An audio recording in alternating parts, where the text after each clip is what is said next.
aroor suuban dhegeystayaal mar kale halka aad weli nagala socotaanna waa Washington. wasiirka duulista hawada ee Soomaaliya oo socdaal ku tagay dalka Canada ayaa sheegay in diyaaradda ogolaansho ka haysata dowladda federaalka ee Soomaaliya oo kaliya ay kasoo degi karto isla markaana ka duuli karto garoonka diyaaradaha ee ku yaala dalka Soomaaliya. wasiir Maxamed Cabdullaahi Salaad Omar oo magaalada Toronto ugu warramay wariyaha VOA Xuseen Nuur Xaaji ayaa ugu horreyn faahfaahin ka bixiyay ujeedada kulanka ay magaalada Montreal ee dalka Canada ay kula yeesheen hay'adda ICAO. shirka aan u imaanay magaalada Montreal wuxuu ahaa shir daba socday soo wareejinta hawada markii hawada Soomaaliya lagu soo wareejiyay maamulkeeda magaalada Muqdisho June 18 2018 kadib waxaan joojinay projectyo kale oo daba socday oo hay'adda ICAO ay gacanta ku haysay oo muddo badan qaatay in la dhameystiro. marka si loo dedejiyo dhameystirka projectyadaas si loo fiiriyo kharashka ku baxay dib u eegis lagu sameeyo projectyadaas ayaan hakad gelinay. marka halkan waxaan u nimid in aan hay'adda ICAO kala tashano aan ku heshiino sidii projectyadaasi dib loogu bilaabi lahaa iyo inaan u baahanahay dowladda Soomaaliya projectyo kale oo lagu horumarinayo safety-ga hawada Soomaaliya. marka wada tashi ayaan u imaanay iyo inaan heshiis ka gaarno projectyadii hore aan hakad ka gelinay. waxaa jira warar sheegaya in dowladdu ay markaasi ay sheegtay in diyaaradaha caalamiga ee Muqdisho kaliya ay kasoo degi karaan oo meel kale aanay ka degi karin. arrinkaasi ma jirtaa?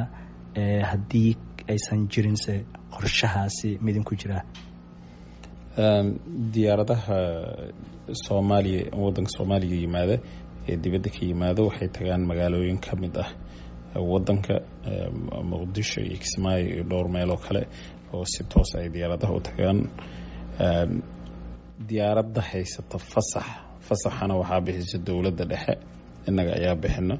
diyaaradii fasaxa haysata buuxisa dhammaan shuruudaha laga doonayo waxay ka degi kartaa dhammaan garoomada caalamiga ah ee wadanka oo idil ayay ka degi doontaa haddii ay haysato fasaxaasina waxaa laga dalbanayaa wasaaradda gaadiidka iyo duulista hawada iyada oo la raac sida looga dalbado wadan kale markaa tegaysa wasaaradahooda gaadiidka iyo duulista hawada sida looga dalbado.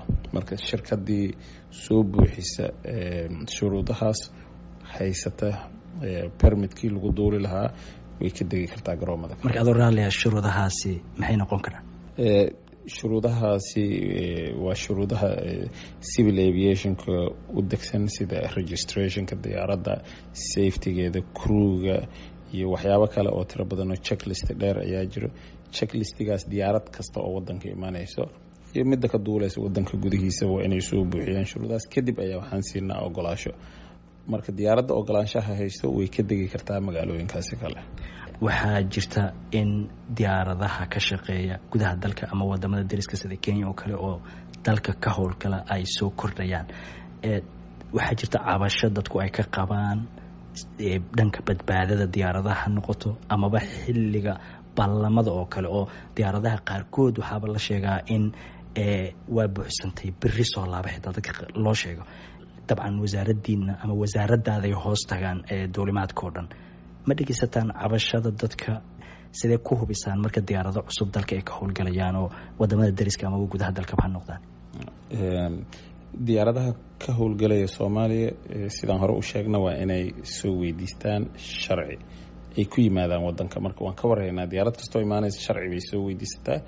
marka ay soo kaamisho waxyaabaha laga rabayna waxaan siinaa sharciga soo ognahay diyaaradda imaanaysa wadanka Soomaaliya gudihiisa ka shaqeynaysa.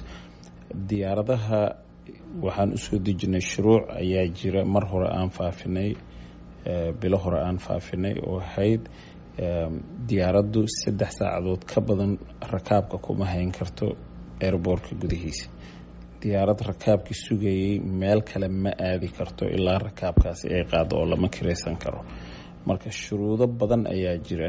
waxaa jira teams u shaqeeya saadaasha hawada iyo airport authority intaba u shaqeysa oo taagan airportka maalin kasta jagareynayso diyaaraddu waqtiga ay ahayd inay baxdo iyo waqtiga ay baxdo.